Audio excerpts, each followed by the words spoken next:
Жанар ауылдың ең кедей отбасынан шыққан. Үйлері қараңғы, қабырғалары сыланып қалған, едені топырақ. Әкесі ішеді, шешесі салақ. Жанардың киімі әрқашан күс-күс, шашы жалбырап, аяқтары лас. Бірақ денесі Құдайдың өзі сұлулықты молынан берген. 16 жасында кеудесі толсып, белі иіліп, жамбасы дөңгелектеніп кетті. Жігіттер оған қарап құмартып тұратын.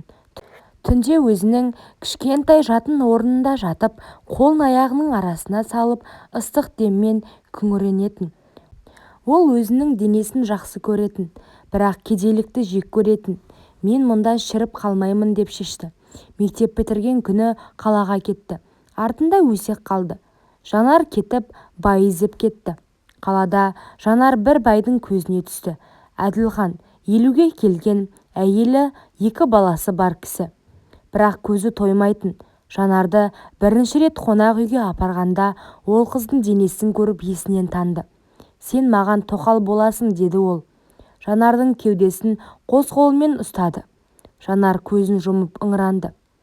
Әділханның үлкен қатты нәрсесі, ол байлықтың дәмін осылай татты. Әр түнде байдың үйіне барып, оның әйелі ұйықтап жатқанда мыжылатын.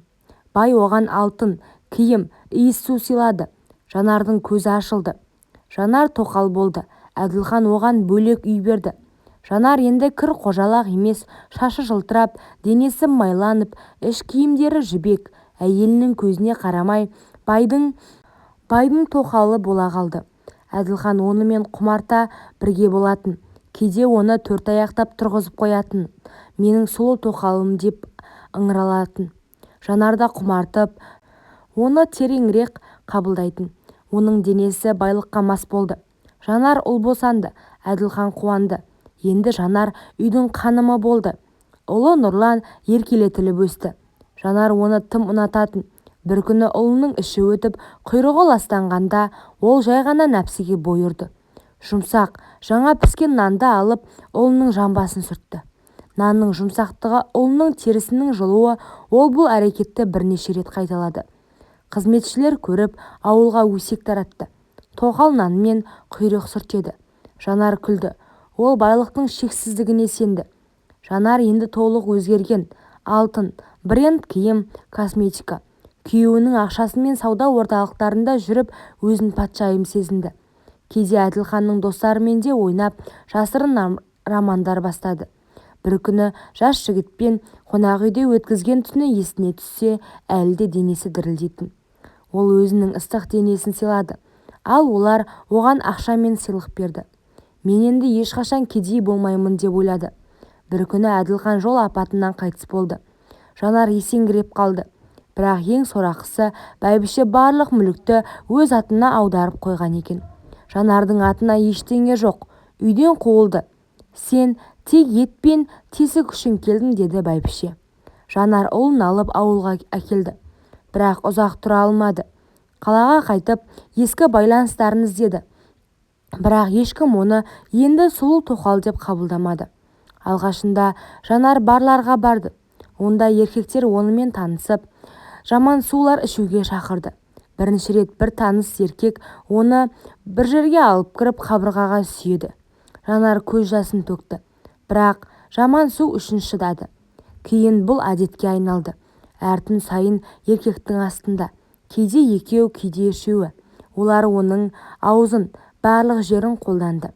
Таңертең оянып бетін көргенде өзін танымайтын. Түнде жалғыз қалғанда Жанар ескі өмірін еске алатын. Әділханның құшағындағы ыстық түндер, алтын сағаттар, ұлының құйрығын нанмен сүрткен күні есіне түсіп, өзін өзі жек көретін. Нанды қорладым, байлықты бағалай алмадым деп жылайтын. Бірақ тым кеш еді. Ішімдік оны жұтып жатты. Жанар енді көшеде беті ісіп, көздерінің асты көгерді.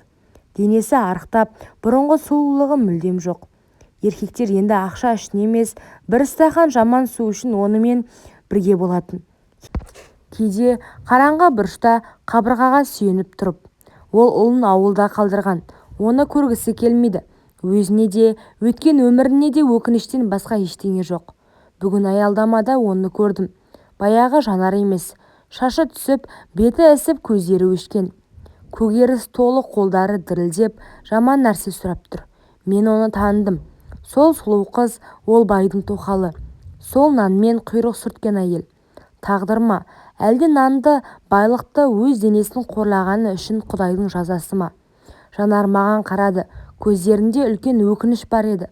Бірдеңе айтқысы келгендей болды да үндемеді. Автобус келіп, ол мініп кетті. Мен қалдым. Жүрегім ауырды. Бұл әңгіме байлықты бағаламаған, нәпсі мен ашкөздікке бой ұрған әйелдің өкінішке толы тағдыры. Кейде өткен қателіктер үшін төлеу тым ауыр болады.